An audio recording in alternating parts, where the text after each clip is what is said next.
Wallet, sir? I asked, playing dumb. The granite-faced billionaire Corbin Shaw just glared.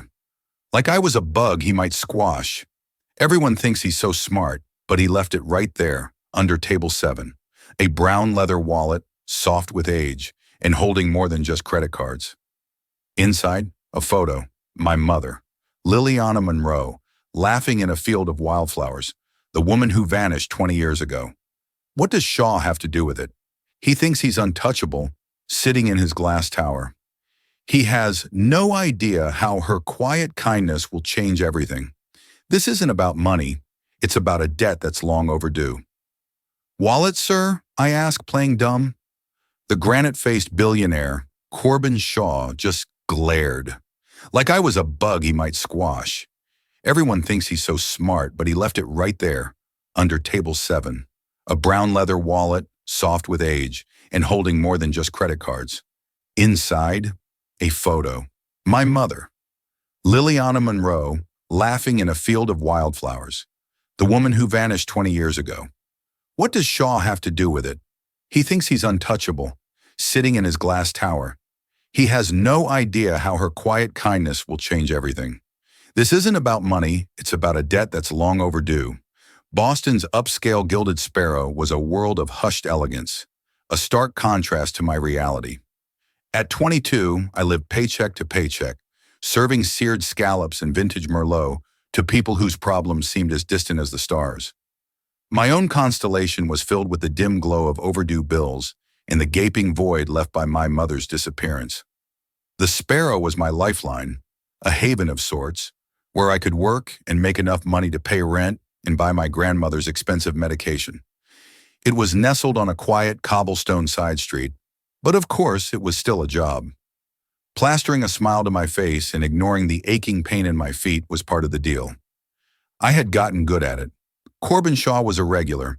He occupied table 7, tucked away in a secluded corner, twice, sometimes 3 times a week. He was a study in contrast.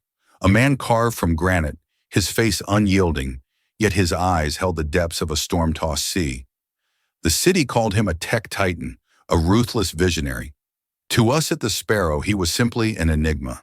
Never a complaint, never a wasted word, and always a crisp $500 tip.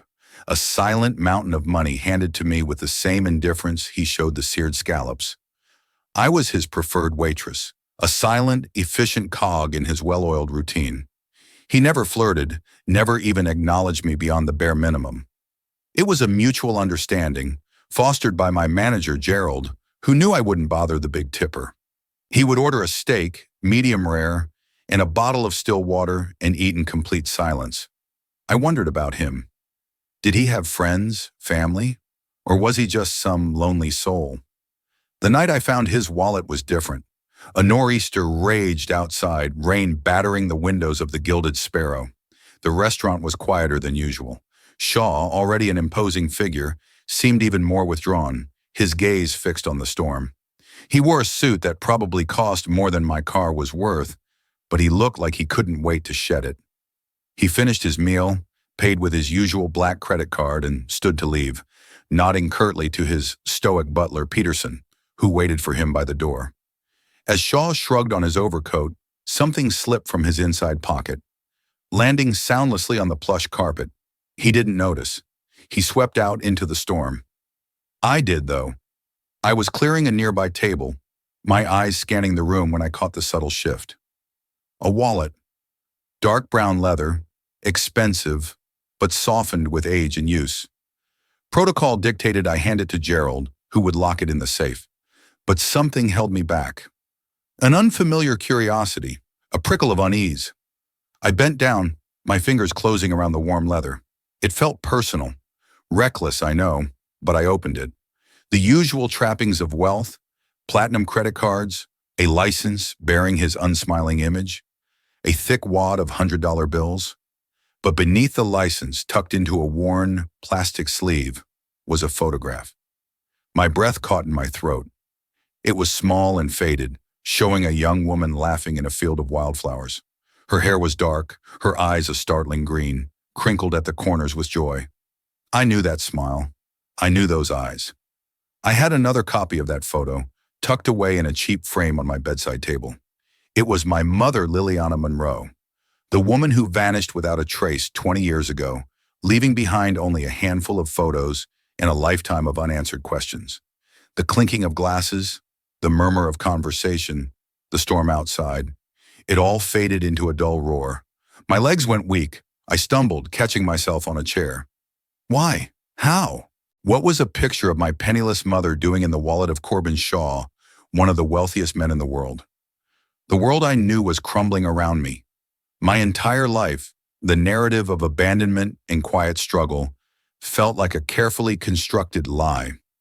This photograph was proof of something, a connection I couldn't comprehend, a truth that was both impossible and undeniable. The next 24 hours were a blur. I finished my shift in a daze, locked the wallet in the safe, but the image of the photo burned behind my eyelids. Sleep offered no respite. My dreams were haunted by my mother's laughing face morphing into Shaw's cold, impassive stare. Who was he to her? A friend? A lover? A captor? My father, Frank, a gentle soul who loved painting, but was too poor to do much.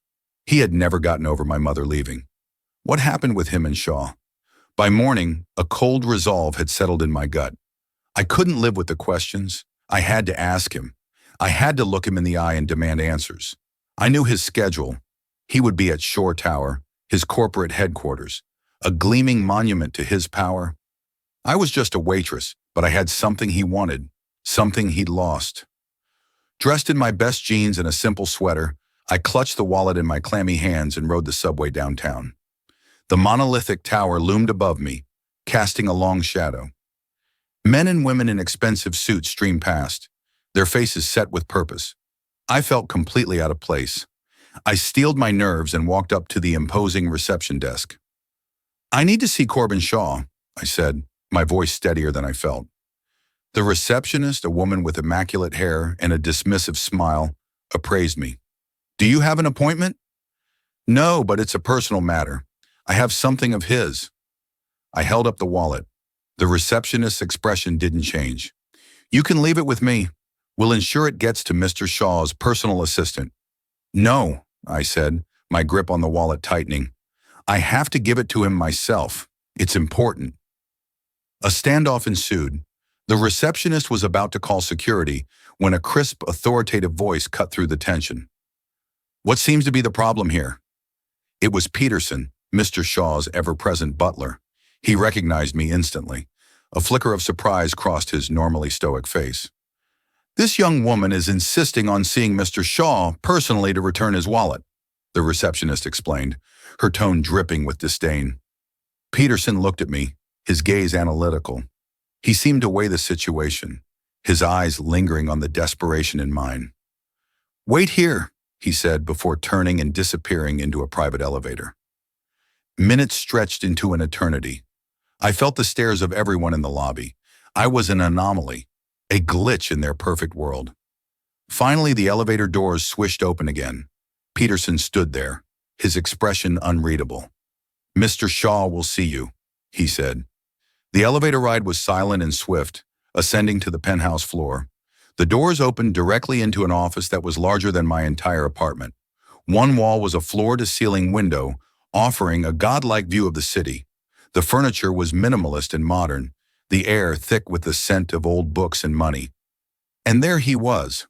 Corbin Shaw stood by the window, his back to me, looking out over his kingdom. He didn't turn around.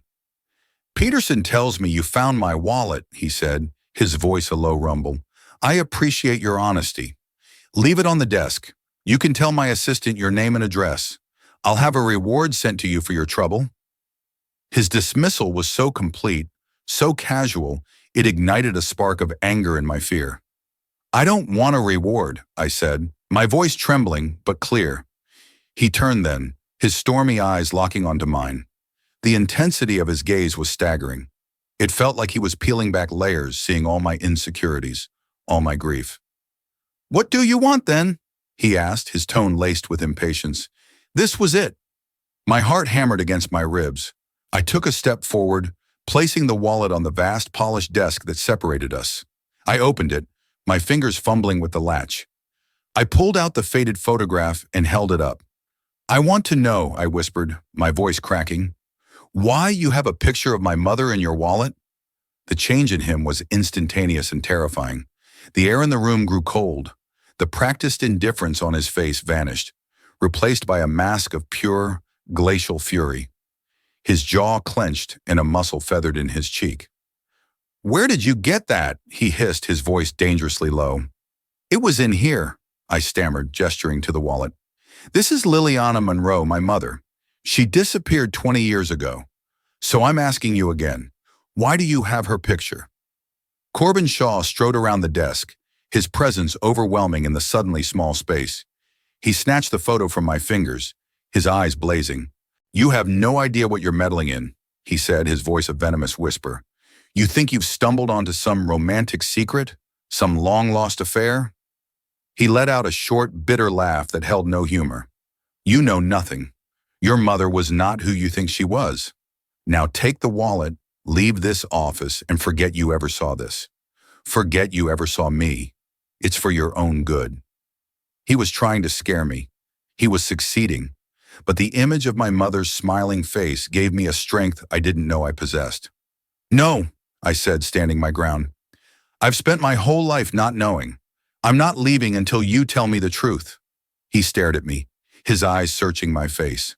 A flicker of something unreadable. Was it pain, regret, passing through them? For a moment I saw not the ruthless billionaire, but a man haunted by his own ghosts.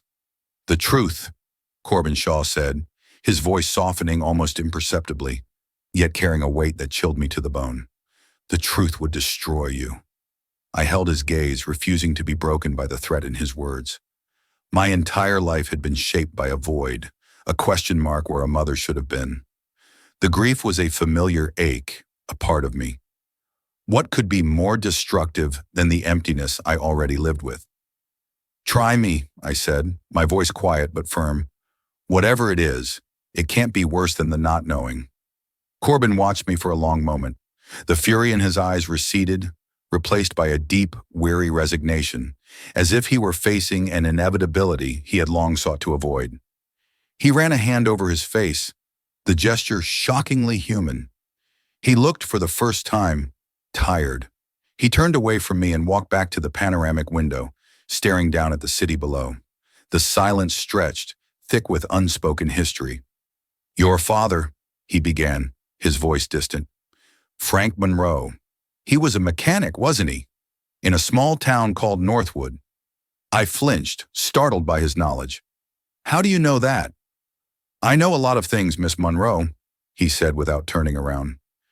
"You believe your mother, Liliana, left because she was unhappy with a simple life, because she wanted more. That's the story Frank told you to protect you." "Protect me from what?" Corbin finally faced me. His expression was grim. "From the truth of who she was running from. Your mother wasn't just a small-town girl. That was a role she was playing, a life she desperately wanted, but one she was never truly allowed to have." He gestured to one of the plush leather chairs opposite his desk. "Sit down.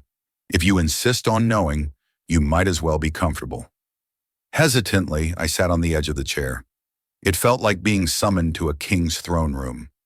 Corbin remained standing, a predator pacing his cage. "Your mother's real name wasn't Liliana Monroe," he stated. The words hung in the air, a foundational crack in my understanding of my own identity. "That was an alias. She was born Liliana Davenport. The name meant nothing to me." "Davenport? The Davenports," Corbin clarified, his tone heavy with significance, "are one of the oldest, wealthiest, and most private families on the East Coast. Their money is generational. Their influence is woven into the very fabric of this country's history, and they are possessive. They control everything and everyone in their orbit." He began to paint a picture for me, his voice low and even, but every word dripped with a chilling reality. Liliana Davenport was born into a world of unimaginable privilege and suffocating control. Her life was mapped out for her from birth, including her education, her friends, and her future husband. She was a beautiful, spirited asset to be managed by her father, the family patriarch Jedediah Davenport. She was a bird in a gilded cage, Corbin said, his gaze distant, lost in memory. Brilliant, passionate, but suffocating under the weight of her family's expectations. She met your father during a summer when she managed to slip her leash, so to speak. Frank was everything her world wasn't. He was kind, genuine, and saw her, not her family's name. They fell in love, a pure and simple love that was utterly forbidden. He paused, his jaw tightening. When her father found out, he was displeased. He forbade her from ever seeing Frank again. But Liliana had a rebellious streak. She chose love over money. She ran away. She changed her name, erased her past, and built a new life with your father. She became Liliana Monroe. My mind was reeling. My mother? A runaway heiress? It sounded like something out of a fairy tale, but Corbin Shaw's tone was deadly serious. It explained so much, yet raised 1,000 new questions. So, who were you? I asked, my voice barely a whisper. How do you fit into this? Corbin's expression hardened. The look of old pain returned, sharper this time. I was the man she was supposed to marry. The confession hit me like a physical blow. I stared at him, speechless. Corbin Shaw, the billionaire titan, my mother's fiancé. It was an arranged engagement, a merger of two powerful families, my own and the Davenports, he explained, his voice devoid of emotion. I knew her my whole life. I watched her struggle. When she ran away, her father, Jedediah, was incandescent with rage. He saw it as the ultimate betrayal, a stain on the family's honor. He picked up the photograph from his desk, his thumb gently stroking the edge. He launched a private, silent manhunt to find her. Not to bring her home, but to punish her for her defiance. I disagreed with his methods. I tried to find her first, to warn her, to help her stay hidden. So you were trying to protect her? I asked, a flicker of hope in my chest. I tried, he repeated, and the words were heavy with failure. For a few years, she and Frank were safe. They had you. She would send me letters, small updates through a trusted intermediary. This photo was in the last letter she ever sent. She wrote about how happy she was, how much she loved being a mother, a normal mother. He looked directly at me, his eyes holding a profound sadness. Then one day the letter stopped. My contacts went cold. I knew Jedediah had found her. When I finally tracked down their location in Northwood, the house was empty. The neighbors said Frank had died in a tragic workshop accident and that Liliana, overcome with grief, had packed up her car and her daughter and left in the middle of the night. But she didn't take me, I whispered, the old wound of her abandonment tearing open anew. She left me with my father's sister. She just disappeared. That was the story Jedediah wanted everyone to believe, Corbin said grimly. The truth is, I don't know what happened after he found them. I don't know if the accident that killed your father was truly an accident, and I don't know where Jedediah took your mother, or if she's even still. He didn't finish the sentence. He didn't have to. The horrifying possibility hung in the air between us. My mother might be dead, murdered by her own family. I felt the room spin, the carefully constructed narrative of my life. A mother who left, a father who died of a broken heart, had been a lie crafted to hide a dark and violent truth. My mother hadn't abandoned me. She had been taken. Tears streamed down my face, hot and silent. They weren't just tears for the mother I'd lost, but for the parents whose love story had been so brutally destroyed. I looked at Corbin Shaw, no longer seeing a billionaire, but a man chained to the same tragedy, a man who had carried this secret and my mother's photo for 20 long years. Why didn't you tell anyone? I sobbed. Why didn't you go to the police? Corbin gave a bitter, hollow laugh. Go to the police with what? A story about one of the most powerful men in the country kidnapping his own daughter? Jedediah Davenport has judges in his pocket and senators on his payroll. His wealth buys silence and creates truth. I had no proof, only suspicions. Accusing him would have been suicide, and worse, it would have put a target on the one thing Liliana had left in this world that mattered. His stormy eyes met mine, and for the first time, I understood the look I saw in them at the restaurant. It wasn't indifference, it was vigilance. It would have put a target, he said softly, on you. The revelation left me shattered. I left Shore Tower in a daze. the city lights blurring through my tear-filled eyes. Corbin's final words echoed in my mind. It would have put a target on you. He had kept this secret, not just out of his own complex loyalty to my mother, but to protect me. He had been watching over me from a distance my entire life. The $500 tips weren't just extravagant gestures, they were a lifeline. The job at the Gilded Sparrow? It hadn't been a coincidence. He had been my silent, unseen guardian, ensuring I stayed afloat while remaining anonymous, hidden from the monstrous shadow of the Davenport family. Returning to my small apartment felt different now. It was no longer just a place of struggle, but a sanctuary that my mother's love and Corbin's vigilance had inadvertently built. My grief, once a dull, constant ache of abandonment, had sharpened into a hot, fierce anger. Anger at Jedediah Davenport. Anger at a world where money and power could erase people. Corbin had told me to let it go, to accept the safety of my anonymity and live my life. But how could I? Knowing my mother might be alive, a prisoner in a gilded cage, or worse, knowing my father's death might have been murder, felt like a betrayal. My mind turned to my father, Frank. He had been a quiet, sad man, always tinkering with broken things, as if trying to fix his own broken heart. After he died, my aunt had given me a single, large wooden chest of his belongings. It was mostly old tools, work coveralls, and car manuals. I had kept it, a tangible link to the father I adored. Now, I looked at it with new eyes. I dragged the heavy chest from the back of my closet. The smell of oil and old wood filled the room. She had gone through it a dozen times over the years, but now she wasn't just looking at objects. She was searching for clues. She emptied it completely, spreading the contents across her floor. Underneath a false bottom, a detail her grieving teenage self had missed, she found a small, flat metal box. It was locked, her heart hammered. This was it. This was something her father had hidden. Using a screwdriver from his own tool set, she pried the lock open.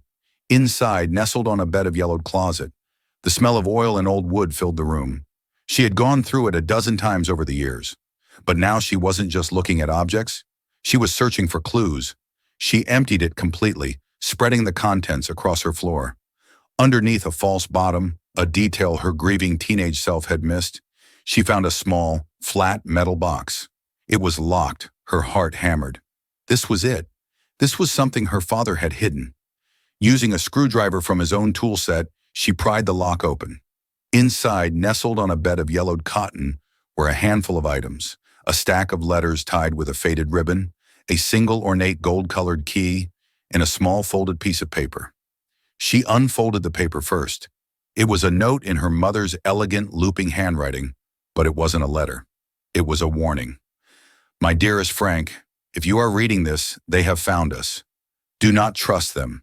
Do not believe their promises. Jedediah's reach is long. Remember my stories of the aviary. The peacock sees all. His pride is his weakness. Take our little starling and fly.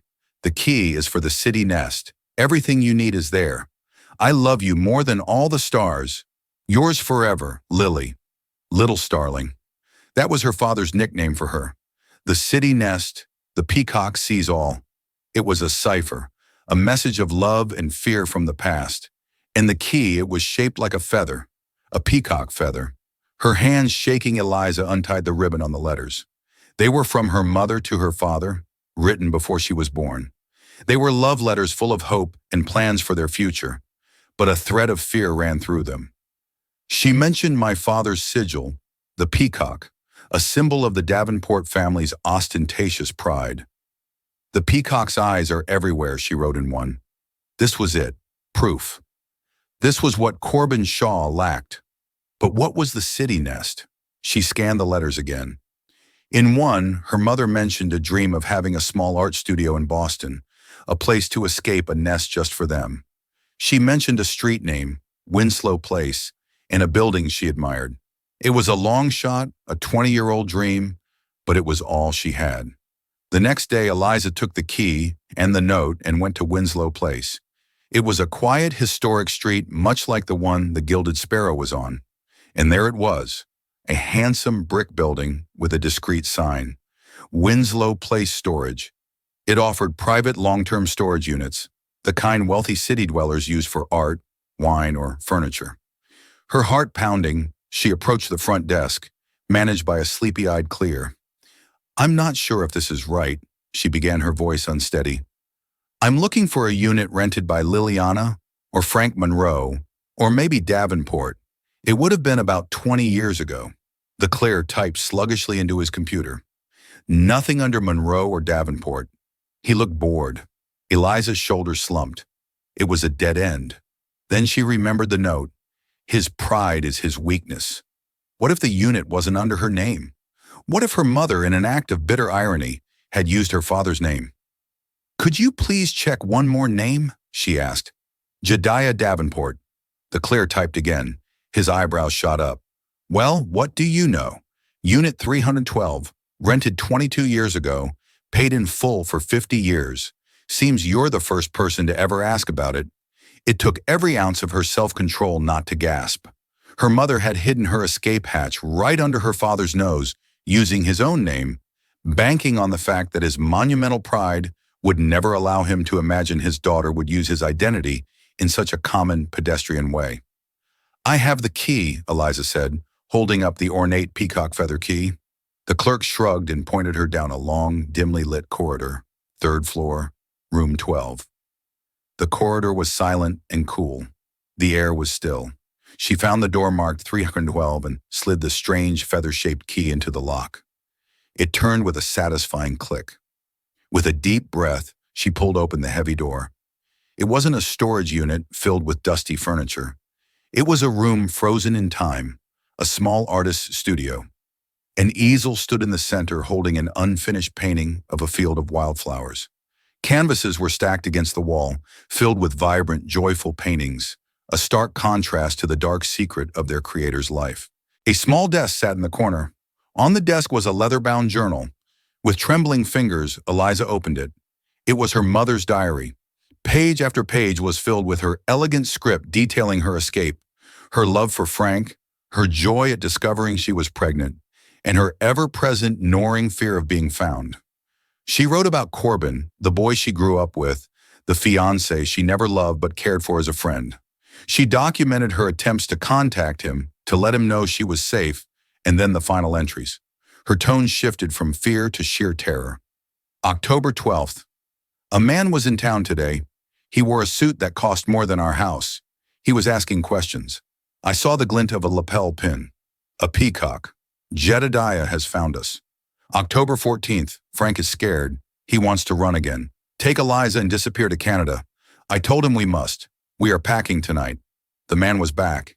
He watched the house from his car all day. October 15th. "It's too late. They came. Not Jedi. A man named Peterson. He works for Corbin, but he wasn't here to help.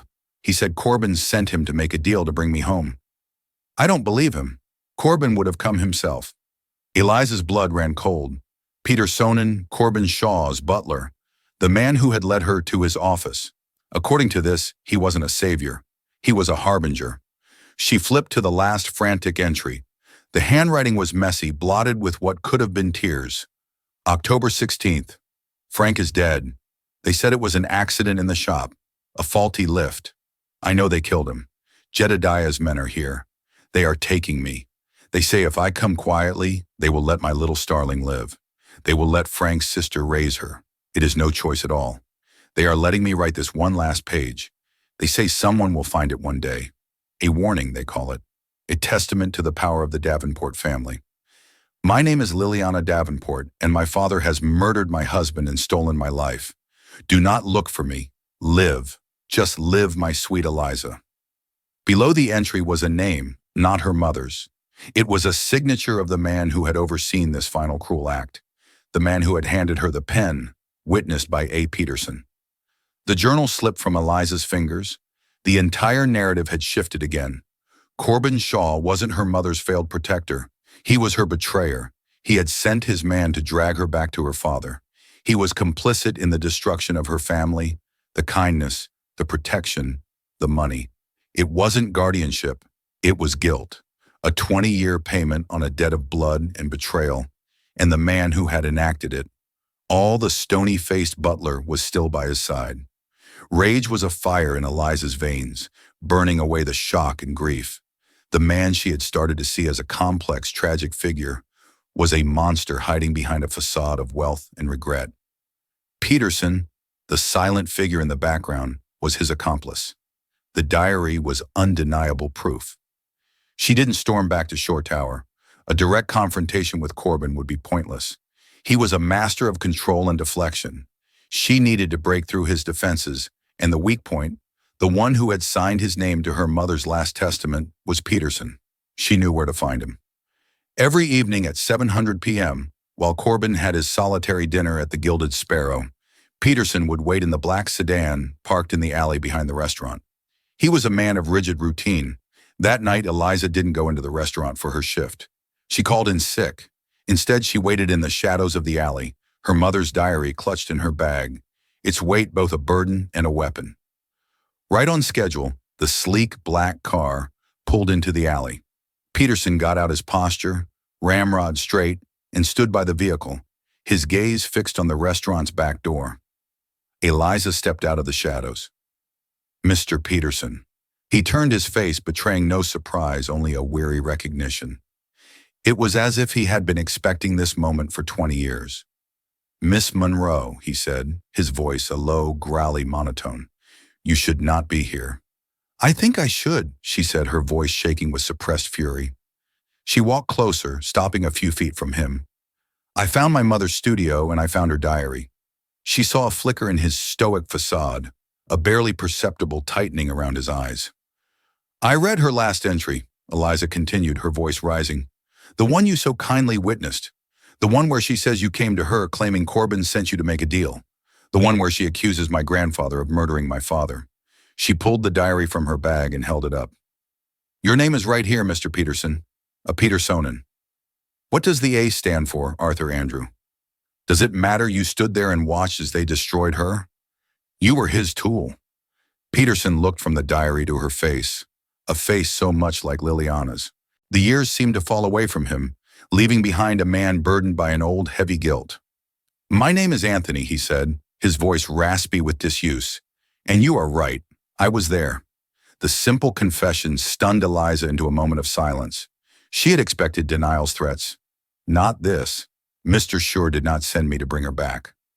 Peterson continued, his gaze dropping to the grimy cobblestones. He sent me with money-new identities and a plan to get the three of you out of the country.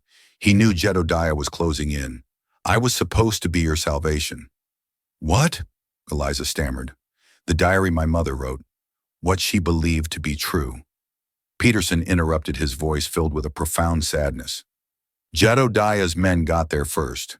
They intercepted me before I could reach the house. They took the resources Mr. Shaw had given me, and they used them against her. They used my presence, my connection to Mr. Shaw, to spin a story of betrayal. They told her Mr. Shaw had given up on her, that he had allied with her father and sent me to retrieve her. It was a psychological masterstroke of cruelty designed to break her spirit completely before they took her. He looked up, his eyes meeting hers. They were filled with a shame so deep it seemed to have settled into his bones. They murdered Frank Monroe. They staged it as an accident. Then they walked me into that house and forced me to stand there as they presented Liliana with their ultimatum, her life of silent servitude in exchange for yours. They made me watch as they fed her the lie that the man she trusted, Mr. Shaw, had betrayed her, and they made me sign my name as a witness. It was Jedediah's message to Mr. Shore, a message that he had failed, that his power was nothing compared to the Davenports, and that I, his most trusted man, was now party to his defeat. The story was so horrific, so diabolical, that Eliza felt sick. The cruelty wasn't just in the act itself, but in the meticulous psychological torture they had inflicted on her mother. Why have you stayed with him? Eliza whispered. After all this, after they used you like that? Loyalty, Peterson said simply, and atonement. When I returned and told Mr. Shaw what had happened, I saw him break for the first and only time in my life. He blamed himself. He felt he had moved too slowly, that he had underestimated Jedediah's ruthlessness. That night he made a vow. He would become more powerful, more untouchable than Jedediah Davenport himself. He would build an empire so vast that one day he would have the strength to protect what was left of Liliana's legacy and to challenge the man who had taken her. He took a step closer, his voice dropping to a near whisper. Every major decision Mr. Shaw has made for the past 20 years, every acquisition, every investment, every risk has been a step towards that goal. He amassed his fortune not for the sake of wealth, but for the sake of building a weapon. The money he gave you through tips, the job he arranged for you, it was his way of keeping his promise to Liliana, of tending to her little starling from afar. He lives with the knowledge that the woman he loved believes he betrayed her. That photograph in his wallet is his penance, a daily reminder of his failure and his vow. Tears were streaming down Eliza's face again, but this time they were different. They were tears of profound, soul-shaking sorrow for everyone caught in Jedediah Davenport's web, for her murdered father, for her imprisoned mother, and unexpectedly for the two men standing in this dark alley, the billionaire and his butler, both trapped in their own prison of guilt and duty for 2 decades. Is my mother still alive? Eliza asked the question, a fragile prayer. Peterson's face was grim. We believe so.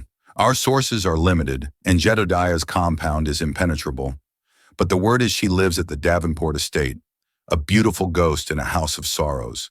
Never seen, never heard from, but alive. Eliza looked from Peter Sonnen to the back door of the restaurant, where inside Corbin Shaw sat alone at his table, a king on a throne of secrets and pain. The truth was finally clear. More terrible and more tragic than she could ever have conceived. And with that clarity came a new unshakable resolve. Her mother had told her to live, but living wasn't enough, not anymore. Armed with the full devastating truth, Eliza felt a strange sense of calm settle over her. The chaos of emotions had crystallized into a single sharp point of purpose. She walked back to her apartment, not as a victim of circumstance, but as the daughter of Liliana and Frank Monroe. She was their legacy, and she would not let their story end in tragedy and silence. The next day, she didn't go to Shore Tower. She went to the Gilded Sparrow, but not for her shift. She walked in during the afternoon lull, dressed simply, and asked the manager, Gerald, if she could leave a note for Mr. sure to be delivered with his dinner.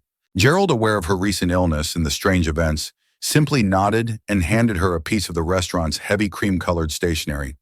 She wrote only 7 words. The staling is ready to fly. She knew Corbin and Peterson would understand.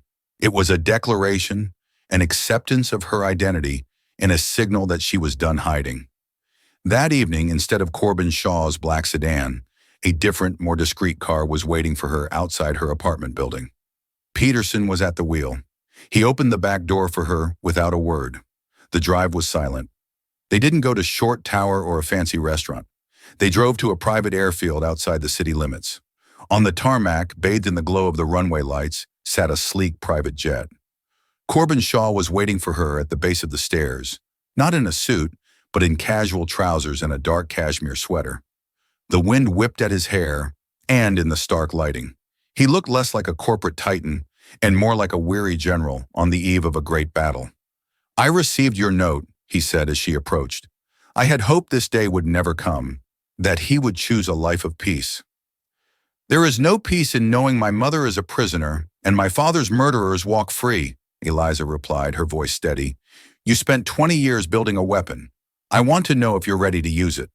A slow, grim smile touched Corbin's lips. It didn't reach his eyes. Jedediah Davenport is an old dragon sitting on a mountain of secrets. To challenge him directly is to invite destruction. He's insulated by layers of wealth, loyalty, and political power. A direct assault is impossible. So, what do we do? Nothing, Eliza asked, her frustration rising. I didn't say we do nothing, Corbin said, his stormy eyes gleaming with a strategic fire she'd never seen before. We don't attack the dragon head-on. We pull the mountain out from under him. He led her onto the jet. The interior was a state-of-the-art command center filled with screens and communication equipment. Peterson was already inside, setting up a secure satellite link. For 20 years, Corbin began, his voice low and intense. I haven't just been making money. I've been gathering information. Jedediah's empire, like all old empires, is built on a rotten foundation. Shady deals, political corruption, blackmail, hidden accounts. He's meticulous, but no one is perfect. I have been searching for the one crack, the one loose thread that if pulled could unravel everything. He gestured to a large screen. A complex web of names, companies, and financial transactions appeared. At the very center was the name Jedediah Davenport. A few months ago I found it. Corbin said, a massive illegal transfer of funds made 30 years ago. It was used to bribe a federal judge to kill an antitrust investigation into Davenport Industries. It was the crime that solidified his empire's dominance. The proof is buried deep in a defunct Swiss bank under a labyrinth of shell corporations. But I found the key, the account number. Why haven't you used it? Eliza asked. Because the proof is digital encrypted. To get it, I need access to the bank's central server. And even if I got it releasing, it would trigger a war. The people implicated alongside Jedediah are still powerful. The fallout would be immense. It was a nuclear option, one I was hesitant to use because of the collateral damage and the risk it would pose to you. He looked at her, his expression deadly serious. But your note changed my mind. You are no longer hiding. The truth, whether we like it or not, is over. The moment Jedediah learns you know the truth, and he will, you will become his primary target. Our only move is to strike first and strike so decisively that he has no power left to retaliate. What's the plan? Eliza asked, her heart pounding with a mixture of fear and adrenaline. The bank's headquarters are in Zurich. Their servers are a fortress. Petersonen interjected, his voice crisp. Physical access is impossible. But not digital, Corbin countered. I've been cultivating an asset for 5 years, a senior systems architect at the bank. He has his own grievances with his employers. He's in position, he can create a window for us, a 60-second window, to breach their firewall and extract the data. But it has to be done from a specific network node located in London. We're flying there now. Eliza stared at him, stunned by the scale of the operation, the years of patient, meticulous planning. It was a high-stakes game of corporate espionage and digital warfare, all orchestrated by this one man, fueled by a promise made 2 decades ago. What about my mother? She asked, her voice soft. Even if you ruin him, he'll still have her. That's the second phase of the plan, Corbin said, his face grim. While the world is reacting to the data leak, while Jedediah's allies are scrambling to save themselves, and his empire is collapsing, his attention will be divided. His security will be focused on the external threat. That's when Peterson will lead a small, specialized team to the Davenport estate. It's a rescue operation. High risk, no guarantees. He looked directly into Eliza's eyes. This is my gambit. I am putting my entire fortune, my company, and my freedom on the line. Once we do this, there is no going back. You need to be sure. This is your war as much as it is mine. Eliza thought of her mother's face in the photograph, her father's quiet sadness, the diary filled with love and terror. She thought of her own life, lived in the shadow of a secret she never understood. There was no choice. There never had been. I'm sure, she said, her voice ringing with conviction in the quiet cabin of the jet. Let's go bring my mother home. Corbin nodded once, a look of grim resolve on his face. He turned to Peterson. Tell our asset in Zurich the game is on, and get the extraction team ready. As the jet's engines roared to life, lifting them into the dark sky, Eliza looked out the window at the receding lights of Boston. She was leaving behind her life as a waitress, as a quiet, grieving girl.